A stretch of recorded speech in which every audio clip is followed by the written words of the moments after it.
अजीज़ दोस्तों, अस्सलाम वालेकुम, नमस्ते, सत श्री अकाल, जय जिनेंद्र, गुड आफ्टरनून।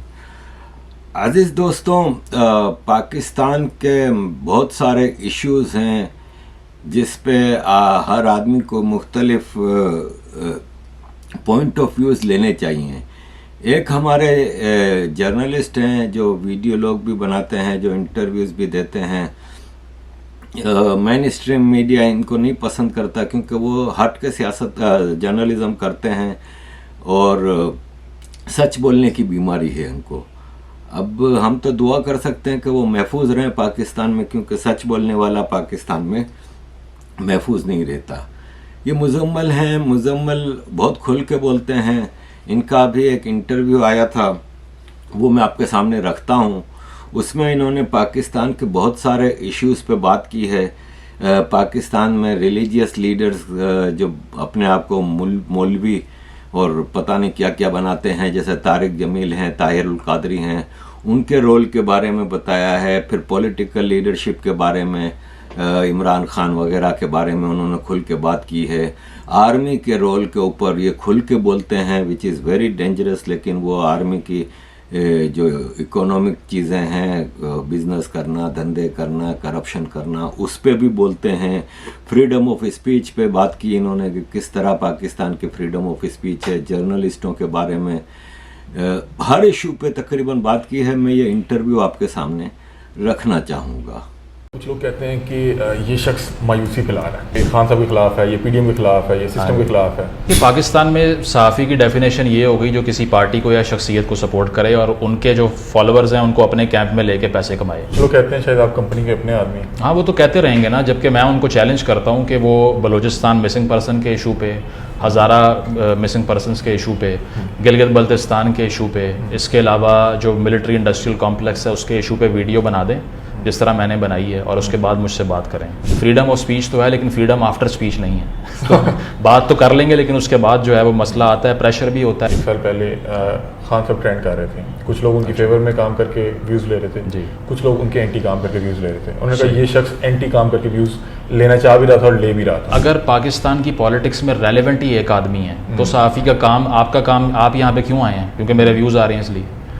तो अगर आप मेरे खिलाफ बात करेंगे, अगर मेरे व्यूज़ ही कोई नहीं आ रहे, आप यहाँ करते क्या? नहीं, ना आते ना। आप हर चीज़ के खिलाफ। आपने इवन के तारिक जमील साहब पे एक तनकीद की जी, तो मैंने जब उस पर थोड़ा सा रिसर्च किया तो मुझे पता लगा कि वो एक कुरानी आयत का तर्जुमा करके सुना रहे थे कि मैंने उनके सिर्फ सियासी रोल की बात की।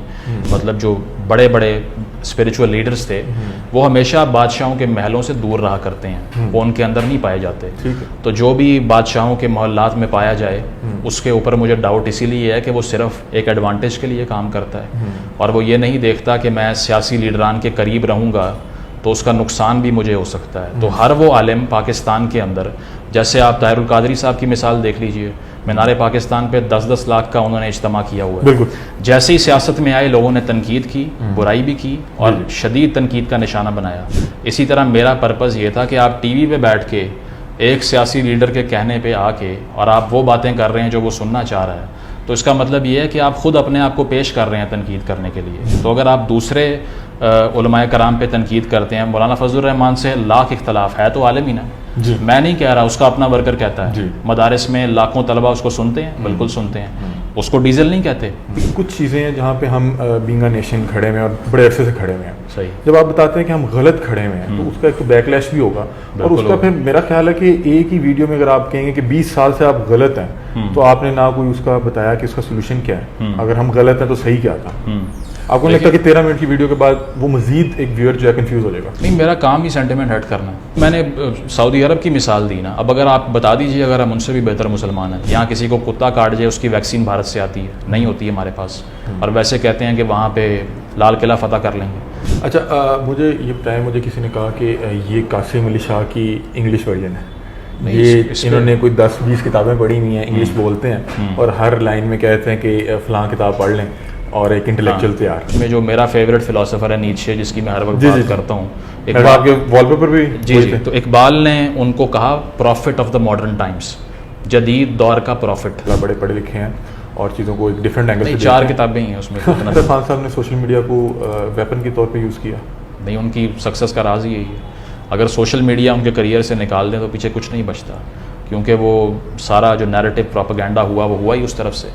तो अगर वो ना होता तो एक ऐसा इंसान जिसने सबसे बड़े सूबे पे उस्मान बुज़दार लगा दिया, कौन नारा लगाता उसके हक में? कोई भी नहीं। लेकिन ऐसा ब्रेन वॉश किया है कि लोगों को बुज़दार भी नहीं याद। अस्सलाम वालेकुम नाज़रीन, मैं हूं आपका मेज़बान अली हमजा और आप देख रहे हैं नियो डिजिटल। नाज़रीन, आज आपकी मुलाकात बड़ी ख़ास शख्सियत से करवाने वाले हैं। आज हमारे साथ मौजूद हैं सैयद मुज़म्मिल शाह। आपने इन्हें सोशल मीडिया पे बहुत ज़्यादा वायरल देखा होगा, बहुत से लोग इन्हें पसंद करते हैं, कुछ लोग इन पर तनकीद भी करते हैं।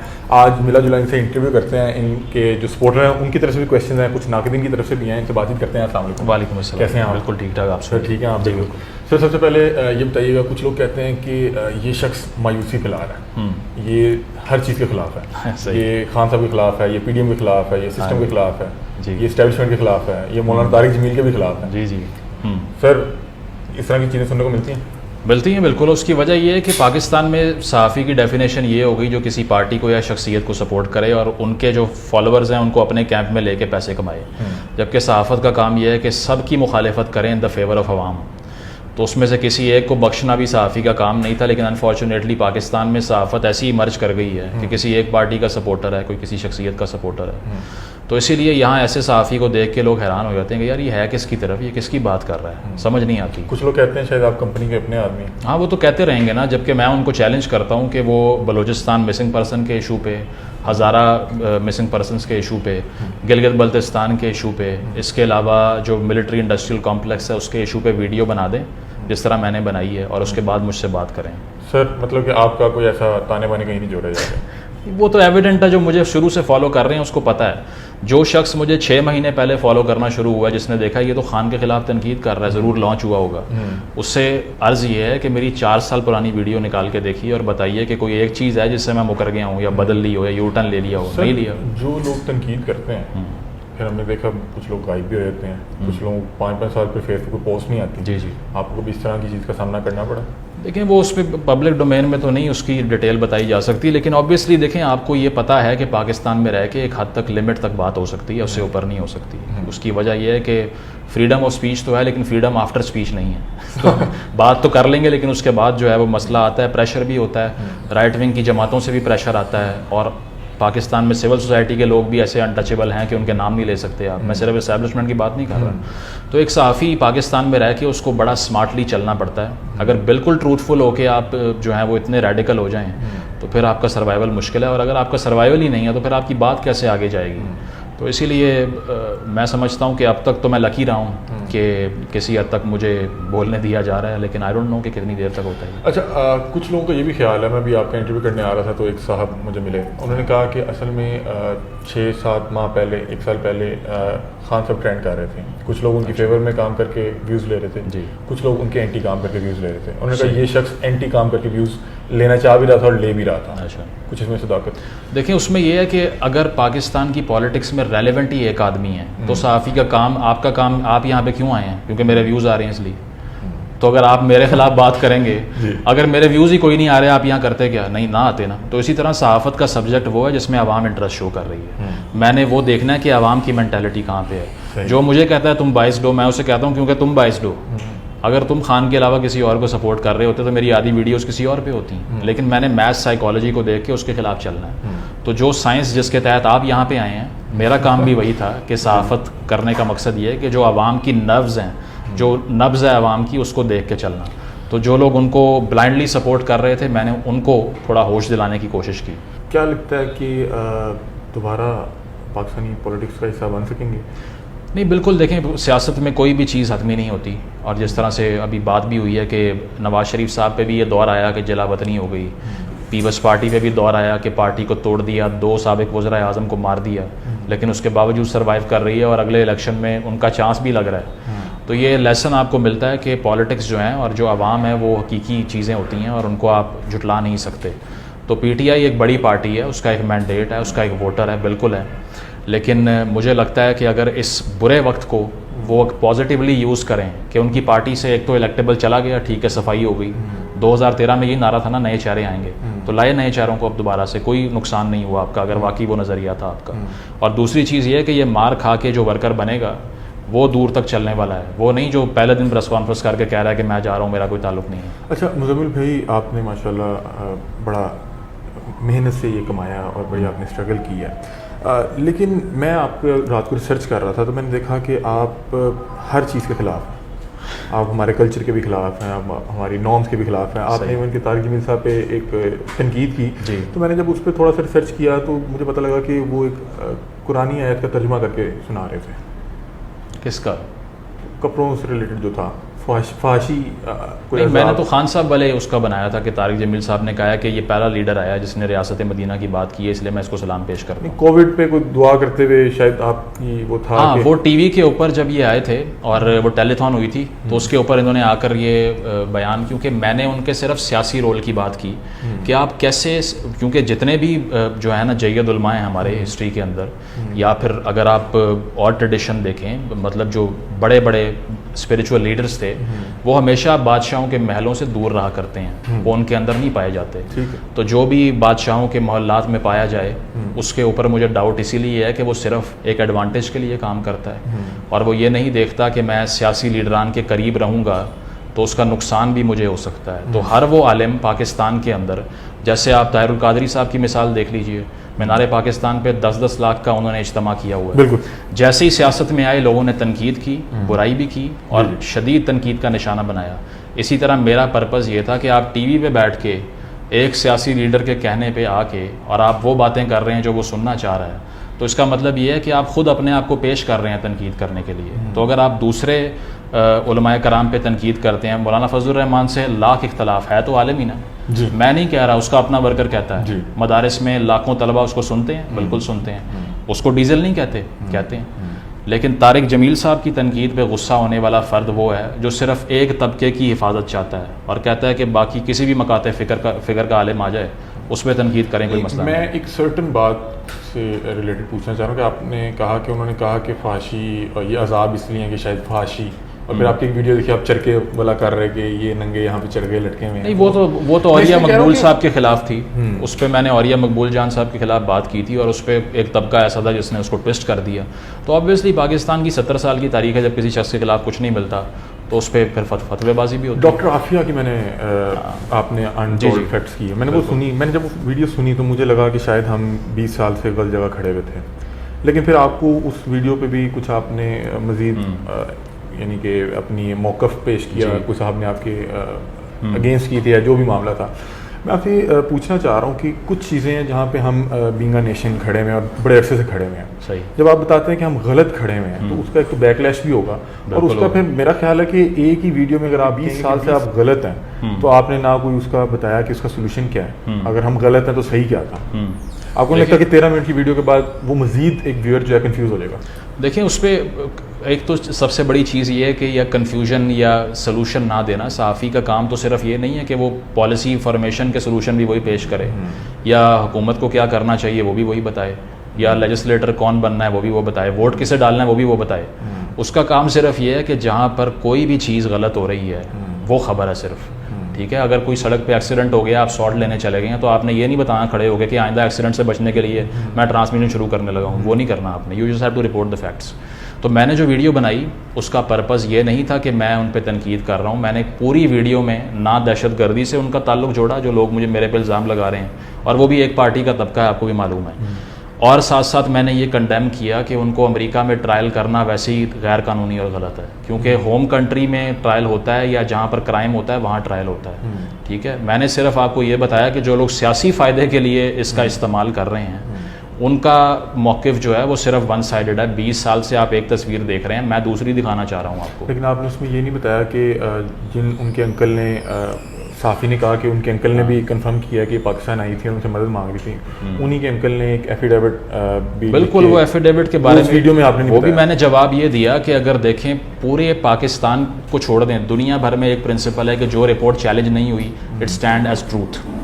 अगर मेरा ये इंटरव्यू आज है, मैंने किसी के खिलाफ बात कर दी और मुझे किसी ने सू नहीं किया, मुकदमा नहीं किया मेरे ऊपर, तो it stands as a principle कि कोई भी जाकर इसको कोर्ट कर सकता है, क्योंकि ये चीज़ चैलेंज नहीं हुई। वो जो एफिडेविट है उसकी कोई ऐसी नहीं, आप डेक्लन वॉश के खिलाफ कोई मुकदमा दिखा दें, मैं डिलीट कर देता हूँ वीडियो। नहीं, मैं आपसे कैसे पूछ रहा हूँ कि अगर जिन साहब के मुतालिक उन्होंने कोर्ट किया जी कि उनके कोई अंकल हैं और उन्होंने जाके एक एफिडेविट लिख के दे दिया कि हाँ। मेरे से इस तरह की कोई बात नहीं ना मैंने की है, हाँ। तो आपको नहीं लगता कि बहरहाल उस शख्स की भी कुछ उसकी राय देखें ना, उसकी राय कैसे सामने आएगी? आपने कितने इंटरव्यू देखे हैं उनके अंकल और हस्बैंड के? मैंने देखा। तो बस ये चीज़ है ना, मैं तो यही बात कर रहा हूँ कि अगर तो आपने दोनों साइड की तस्वीर दिखानी है तो फिर उनके इंटरव्यूज़ क्यों नहीं देखने को मिलते? हाँ, अगर एफिडेविट हैं, हर चीज़ है, मुझे जो एक अखबार भी है उन्होंने बताया मुझे कि हमने इनके इंटरव्यू पब्लिश किया और यहाँ एहतजाज हो गया, तो प्रेशर भी है और चीज़ें भी हैं। और मैं किसी सूरत ये नहीं कह रहा कि उसके खिलाफ जो ट्रीटमेंट हुआ है वो सही हुआ है, या फिर जो उसको जेल में रखा है और उसको काउंसिल का हक नहीं मिल रहा वो भी ठीक मिल रहा है। मैंने तो ये कहा ही नहीं। हमारे यहाँ ज़्यादा लोग पढ़े लिखे नहीं हैं और हर शख्स किसी भी चीज़ को अपनी सोच के मुताबिक लेता है। बिल्कुल। आपको नहीं लगता कि उस वीडियो से बहुत से लोग बहरहाल सेंटिमेंट तो हर्ट हुए होंगे कि यार? नहीं, मेरा काम ही सेंटिमेंट हर्ट करना। अच्छा। बिल्कुल है। उसकी वजह यह है कि मैं लोगों को खुश करने के लिए ना काम करता हूँ, ना वीडियो बनाता हूँ, और ना मैं इसलिए काम कर रहा हूँ कि उनको पॉजिटिव साइकोलॉजी सिखाई जाए। I am strictly against positive psychology. मैं मायूसी फैलाने ही आया हूँ और सिर्फ गलत बात और जो बुरी बात है ना वो बताने आया हूँ। उसकी वजह यह है कि 70 साल से इस पॉजिटिव सोच ने हमें यहाँ पहुँचाया कि सब ठीक हो जाएगा, हमारे तमाम क्लेम्स इंटरनेशनल स्फीयर में ठीक हैं। तो मेरा काम सिर्फ ये है कि हर वो बात की जाए जो करने से अगला इंसान अनकंफर्टेबल होता है। मैं करने ही वो आया हूँ। अच्छा, मैंने आपकी कुछ वीडियोस देखी जब मैं ख़ासतौर पर रात को रिसर्च कर रहा था, तो मुझे हल्का सा एक तासुर आया कि आप ये भी कहीं ना कहीं मौक़िफ़ देते हैं कि जब सारी दुनिया इसराइल के साथ ट्रेड कर रहा है, पाकिस्तान क्यों नहीं कर रहा? कुछ इस तरह का नहीं, ट्रेड की तो वो तो मैंने सऊदी अरब की मिसाल दी ना। अब अगर आप बता दीजिए अगर हम उनसे भी बेहतर मुसलमान हैं तो मुझे तो नहीं पता इस बात आपको लगता है कि हमें ये जो हम जिसको अपना कल्चर या अपनी मॉरल वैल्यूज़ कंसीडर करके किसी भी मुल्क नहीं, मैंने डायरेक्टली तो आज तक कहीं नहीं कहा कि उनसे ट्रेड की जाए, लेकिन मैंने ये बात की है कि मुस्लिम दुनिया के अंदर जो चेंजेस आ रहे हैं, मोहम्मद बिन सलमान साहब के अंडर जो चेंज आ रहा है, जिसमें उन्होंने अभी जाके बशार अल असद से बात कर ली जो कि उनका सबसे बदतरीन दुश्मन था, ईरान से बात करना शुरू कर दी जिनकी शक्ल देखना वो एक्सेप्ट नहीं कर रहे थे। वो इसीलिए कि उनको अपनी आवाम की खुशहाली चाहिए इन द लॉन्गर रन, हमें नहीं चाहिए। हम सिर्फ ये कहते हैं कि हम अगर एक मौक़िफ़ पे खड़े हो गए हैं तो उसका नुकसान अपने आप को करवाई जाओ। बिल्कुल मैं ख़िलाफ़ हूँ भारत की जो हवाले से जो बॉर्डर बंद करने की पॉलिसी है। जो जंग आपकी है, जो क्लेम आपका है, उसको एक साइड पे रखें, ट्रेड एक साइड पे होती है, ठीक है। चीन लद्दाख में जंग लड़ रहा है भारत से, ट्रेड भी कर रहा है, हम भी कर सकते हैं। हमारे अपने बच्चों के पेट भरेंगे। यहाँ किसी को कुत्ता काट जाए उसकी वैक्सीन भारत से आती है, नहीं होती है हमारे पास, और वैसे कहते हैं कि वहाँ पे लाल किला फतह कर लेंगे। चौथी बड़ी इकॉनमी वो बनती जा रही है, ठीक है, लेकिन उनसे बात नहीं कर रहे। किसका नुकसान हो रहा है? मेरा हो रहा है, हमारा ही हो रहा है, और किसका हो रहा है? तो ये चीज़ें रियलिस्टिक हैं और हकीकत पसंदी का मुकदमा ये है कि इनको एक्सेप्ट करके आगे चलें। इससे आपके आइडियाज़ की भी तकवीत मिलेगी, उनको भी, मुल्क को भी मिलेगी, और ये मुल्क की बेहतरी की बातें हैं। अच्छा, मुझे ये बताएं, मुझे किसी ने कहा कि ये कासिम अली शाह की इंग्लिश वर्जन है। ये इन्होंने कोई 10-20 किताबें पढ़ी हुई हैं, इंग्लिश बोलते हैं और हर लाइन में कहते हैं कि फ़लाँ किताब पढ़ लें और एक इंटेलेक्चुअल तैयार। नहीं, इस बात को तो मैं सीरियस नहीं ले सकता, ये तो मजाक ही हो सकता है। आपने मीम्स बनती हैं, आप देखते हैं? क्या बनती हैं? मीम्स कोई बने वो हर एक पे बनती हैं, आप देखते हैं? सोशल मीडिया पे कोई भी आ जाए तो जब उसको लोग देखेंगे उसके खिलाफ मीम्स बनेंगी। खान साहब के खिलाफ भी बनती हैं, हर एक के खिलाफ बनती हैं, तो मैं उसको माइंड नहीं करता। एंजॉय करते हैं? बिल्कुल करता हूँ। कोई मीम अगर आपके जहन में हो जो आपने देखा हो, हंसे हो या क्या हो, ये क्या हो? काफ़ी होती हैं यार, उस पर क्या कह सकते हैं, वो कोई ख़ास याद नहीं आ रही फिल वक्त, लेकिन बनती रहती हैं। अभी रिसेंटली भी 2-4 बनी हुई थी, ट्विटर पे भी चलती रहती हैं। लेकिन जो इंसान ये बात कर रहा है कि 4 किताबें या 10 किताबें पढ़ ली हैं, उनसे कहीं पढ़ लें आप भी। आपको किसने रोका है? अगर इस चीज़ को लोग सुन रहे हैं या एक रीडिंग कल्चर बन रहा है, तो मैंने जब यूनिवर्सिटीज़ में जाता हूँ वहाँ हज़ारों तलबा सुनने के लिए आते हैं, उनके हाथों में किताबें ही होती हैं ना, बंदूकें तो नहीं होती। आप लोगों ने तो बंदूकें पकड़ाई हैं, अगर कोई किताब पकड़ रहा है पकड़ने दो उसको, बुरी बात तो नहीं है। फेमिनिज्म के मतलब क्या राय रखते हैं? देखें, उसमें मैं ये राय रखता हूँ कि पाकिस्तान में जो ख़वातीन की प्लाइट है वो मीडिया रिपोर्ट इसलिए नहीं करता क्योंकि आधा मीडिया है ही यहाँ पे बैठा हुआ जो कि बड़े बड़े शहर हैं, प्रिविलेज्ड हैं। आपने एक वीडियो में कहा कि पाकिस्तान में अमेरिका से ज़्यादा रेप होता है, रिपोर्ट नहीं होता, कुछ इस तरह की आप बात? वो खान साहब ने कहा था, मैंने नहीं कहा। खान साहब ने कहा था ना, वो एज अ वज़ीर आज़म उन्होंने कहा था कि ये तो अभी बहुत कम है क्योंकि लोग तो यहाँ रिपोर्ट ही दर्ज नहीं करवाते। तो मैंने कहा कि ये आपके लीडर कह रहे हैं जो मेरे खिलाफ बात करते हैं, उनको कहा कि ये आपके लीडर कह रहे हैं नहीं रिपोर्ट होते यहाँ पे, और होते भी नहीं हैं। आप देख लीजिए 3% कन्विक्शन रेट है, ये फैक्ट है, मैं अपनी पास से नहीं कोट कर रहा। लोग कहते हैं कि आप जैसे लोग, मतलब कि जो ये लिबरल्स हैं और पढ़े लिखे लोग हैं, लिबरल क्या होता है? नहीं, आपकी अंडरस्टैंडिंग क्या है लिबरल की, पहले आप ये बताएं। सर, मुझे आप बेहतर बता सकते हैं ना, मतलब कि मैं ये मसला यही है ना कि यहाँ पे अगर लिबरल कह दिया तो उसका मतलब है गाली है। अच्छा, लिबरल गाली, नहीं, लोग ये प्रोजेक्ट करते हैं, उनको लगता है। ठीक है, तो मैं ये कह रहा हूँ कि वो एक सियासी नज़रिया है सिर्फ, ठीक है, ठीक है। उस सियासी नज़रिए के तहत जिसमें कुछ इंसान की शख्सी आज़ादी होती है उसके अंदर, या रियासतें फ़ैसला नहीं करती कि इंसान ने ज़िंदगी का तयन कैसे करना है या पर्सनल चॉइस में कैसे आगे बढ़ना है, तो उसको भी इतना डिस्टॉर्ट किया गया। और मैं तो अपने आप को लिबरल भी नहीं उस तरह से कहता, मैंने वीडियो में भी बात की हुई है कि मैं नहीं कहता, मैं तो रियलिस्ट हूँ सिर्फ, जो कि हकीकत पसंदी की बात करता है। लेकिन आप हमारे तमाम नॉर्म्स और कल्चर के जब एक डिफरेंट एंगल से बात करते हैं तो हमें लगता है कि ये एक लिबरलिज्म को ऊपर नहीं, आप अगर ये समझते हैं कि ये काउंटर कल्चर बात है, तो सबसे ज़्यादा जर्मन फ़िलासफ़र्स को और ये सारी जिन लोगों को मैं कोट करता हूँ उनको इकबाल ने कोट किया हुआ है।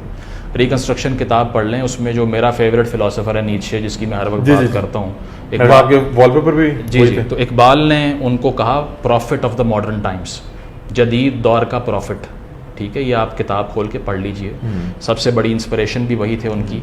तो उन्होंने भी जर्मन फ़लसफ़े को, वेस्टर्न फ़लसफ़े को पढ़ के अपनी थॉट बनाई। हमारा भी एफ़र्ट यही है कि जो दुनिया भर का नॉलेज है उसका इस्तेमाल करके, जिस तरह गोरों ने किया, मुस्लिम फ़िलासफ़र्स को इस्तेमाल करके, निसात शानिया जो रेनेसांस आई थी वहाँ पे उन्होंने मुसलमानों की थॉट को यूज़ किया, तो हम भी उनसे फ़ायदा ले सकते हैं, इसमें ऐसी कौन सी बात है। अच्छा मुज़म्मिल भाई, इख्तिताम की तरफ चलते हैं, आपके पास वक्त भी कम है। मुझे ये बताएं, ये मेरा ज़ाती क्वेश्चन है क्योंकि आप माशाल्लाह बड़े पढ़े लिखे हैं और चीज़ों को एक डिफरेंट एंगल से 4 किताबें ही हैं उसमें नहीं, मैं आपको बता रहा हूँ कि लोगों का मैं उन्हीं की बात कर रहा हूँ जो ये कहते हैं। अच्छा, मैं आपसे पूछना चाह रहा हूँ कि हमारे यहाँ कोई भी बड़ी हस्ती है, ये कोई बहुत कोई इंटेलेक्चुअल आदमी या किसी ने कोई बहुत नेक्स्ट लेवल का काम किया, हम उसको मुकद्दस बना के पेश करते हैं। उसमें ये है कि वो तो रियासत ने कुछ पाकिस्तान में शुरू से जो पाक स्टडी का कल्चर जिसको लोग मजाक भी उड़ाते हैं, तो उसमें अब कुछ चीज़ें उनको ट्विस्ट करनी पड़ गई कि वो असल हक़ाइक़ बताएंगे तो बच्चे डीमोटिवेट हो जाएंगे या उनमें वो नेशनलिज्म की सेंस पैदा नहीं होगी, जो कि ऐसा नहीं होता। अगर किसी को उसके हकूक़ मिल रहे हैं, आपको और मुझे रियासत मेरा तहफ़्फ़ुज़ कर रही है, मुझे क्यों नहीं मुल्क से प्यार होगा। तो उसमें सच झूठ बोलने वाली बात नहीं थी, लेकिन एक चीज़ ये थी कि वो झूठ बोला गया, जो कि अज़ीज़ साहब की किताब में कोट करता हूँ, मर्डर ऑफ हिस्ट्री, मर्डर किया गया तारीख़ का। तो इसीलिए वो लोग जिनको एक आम इंसान समझना चाहिए था, उनमें हमने हर ऐप को छुपाने की कोशिश की, जो कि नहीं करनी चाहिए। हर इंसान में बुराई होती है, अगर उसकी ज़ाती ज़िंदगी की कोई चॉइस है, मेरा इससे कोई ताल्लुक़ नहीं है, मैं तो माइंड नहीं करूँगा कि जिन्ना साहब या इकबाल साहब या कोई भी जो आदमी है उनकी ज़ाती ज़िंदगी कैसी थी, मुझे तो उससे कोई ताल्लुक़ नहीं है। तो जो लोग मुकद्दस गाय बनाते हैं उनको नहीं बनाना चाहिए। मैं अपने बारे में भी यही बात करता हूँ, मैंने आज तक किसी वीडियो में ये नहीं कहा कि मुझे फॉलो करें या मेरा चैनल भी सब्सक्राइब कर दें, ये भी नहीं कहा, ठीक है। वो इसीलिए कि मैं चाहता हूँ कि लोग अपना रिजल्ट खुद निकालें, मेरा काम सिर्फ फैक्ट पेश करना है, उनको पसंद आता है नहीं आता ना है। पिछले एक साल में पाकिस्तानी अवाम के साथ क्या जुल्म हुआ है पॉलिटिकल लिहाज से? अगर देखिए, एक साल में तो नहीं कहना चाहिए, ये एक साल का सिर्फ जुल्म नहीं है, ये शुरू से चला आ रहा है। यूनियनिस्ट पार्टी बनी, फिर उसके बाद में अयूब के दौर में कोई और फंक्शनल पार्टी बन गई, मुस्लिम लीग। मैं आपसे ये पूछना चाह रहा हूँ कि खान साहब ने लास्ट एक साल पे जो किया है, क्या समझते हैं कि अवाम के लिए कोई भला किया है, बुरा किया है, जुल्म किया है? नहीं, उन्होंने तो आगे कोई फ़ायदा नहीं किया मुझे लगता है, क्योंकि 3.5-4 साल की जो उनकी सियासत है उसमें पोलराइजेशन का ही आगाज़ हुआ, जो कि इतनी बुरी नहीं होती अगर वो आइडियाज़ नज़रियात पे हो। अगर शख्सियत परस्ती पे हो तो फिर उसका कोई फ़ायदा नहीं। हमने देखा है 9 मई में जो लोग मरने के लिए बाहर आ गए, उनको क्या मिला? मिलिट्री कोर्ट्स मिली, लीडर ने कह दिया मेरे बंदे नहीं थे, ठीक है, तो भुगते हैं उस चीज़ को। यही मिला है कि वर्कर मारा गया उसका। इसके अलावा मुल्क में डिवीजन शदीद बढ़ चुकी है, सोशल मीडिया पे बात करो गाली पड़ती है आगे से। आपको लगता है खान साहब ने सोशल मीडिया को वेपन के तौर पे यूज़ किया? नहीं, उनकी सक्सेस का राज ही यही है। अगर सोशल मीडिया उनके करियर से निकाल दें तो पीछे कुछ नहीं बचता, क्योंकि वो सारा जो नैरेटिव प्रोपेगेंडा हुआ वो हुआ ही उस तरफ से। तो अगर वो ना होता तो एक ऐसा इंसान जिसने सबसे बड़े सूबे पे उस्मान बुज़दार लगा दिया, कौन नारा लगाता उसके हक़ में? कोई भी नहीं। लेकिन ऐसा ब्रेन वॉश किया है कि लोगों को बुज़दार भी नहीं याद, मैल परफॉर्मेंस भी याद नहीं है, सेंसरशिप भी याद नहीं है, सिर्फ ये याद है कि यार वो कप्तान को मैंने साथ देना है। तो ये पॉपुलिस्ट मूवमेंट है और इसमें परफॉर्मेंस मैटर नहीं करती। लास्ट सवाल मुझे सिर्फ ये बता दें कि आप जब इतना बोल्डली किसी के भी अगेंस्ट बोलते हैं, और ख़ास तौर पे यहाँ पे कुछ प्रेशर ग्रुप्स होते हैं जिनमें के कुछ जमातें होती हैं, कोई बैकलैश नहीं आता? बहुत ज़्यादा आता है, थ्रेट भी होते हैं, इसके अलावा जान से मारने की धमकियाँ भी। अजीज दोस्तों, thank you very much for all your support. आपकी सपोर्ट की बहुत सहायता रहती है। देखें, हम बड़े मुश्किलात का शिकार रहते हैं। यहाँ पे जैसे एक मिसाल ले लें, एक आदिल राजा है जो कि पीटीआई का है और आर्मी के बारे में अब बोलना शुरू किया है। खुद सारी ज़िंदगी आर्मी में गुजार के आया है, तब इसको आर्मी बुरी नहीं लगती थी, तब आर्मी के सारे ऑपरेशन में होता था। उसने अभी इंग्लैंड में इसको कुछ घंटों के लिए सिर्फ गिरफ्तार किया, फ़ौरन बेल करवा ली, वकील महंगे से महंगे कर लिए। उसने गो फंड पे अपील की, फंडिंग की, तो 24 घंटे में 50 लाख रुपया जमा कर लिया। ये झूठ बकवास करने वाले लोग भी यहाँ पे इतना पैसा बना लेते हैं, लेकिन हम मजबूर हैं कि हम फंडिंग के चक्कर में नहीं रहते कि हम ड्रामेबाजियाँ करके फंडिंग जमा करें। लेकिन बहरहाल हमें अपने काम को जारी रखने के लिए सपोर्ट चाहिए होती है, तो हम आपकी सपोर्ट के पीछे ही चलते हैं, और आप जितनी सपोर्ट करेंगे हमारे लिए मामलात इतने आसान हो जाएंगे। थैंक यू वेरी मच अजीज़ दोस्तों।